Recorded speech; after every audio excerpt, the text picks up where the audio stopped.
Sosok Irma Ervi, pemilik vendor konser Lentera Festival Tangerang, curhat rugi miliaran rupiah.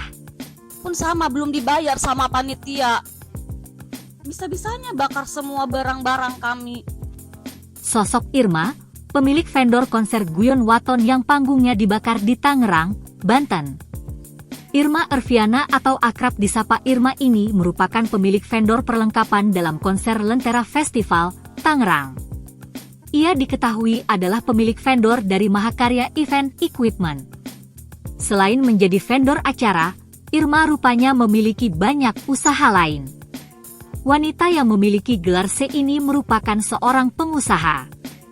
Ia mendirikan beberapa bisnis yakni Neema Beauty, Mahakarya Agensi, dan Nafa Boutique.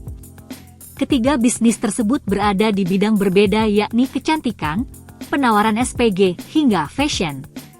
Tak hanya itu saja, Irma Ervi juga dikenal sebagai selebgram.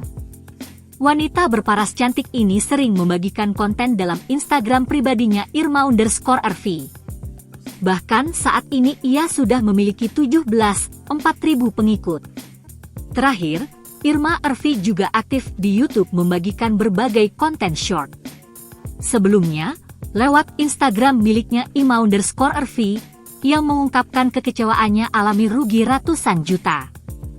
Pemilik akun pun mengaku belum dibayar sama panitia. Kendati begitu, lewat unggahannya ia meminta pihak panitia bisa bertanggung jawab atas kejadian tersebut. Download Tribun X sekarang, menghadirkan lokal menjadi Indonesia.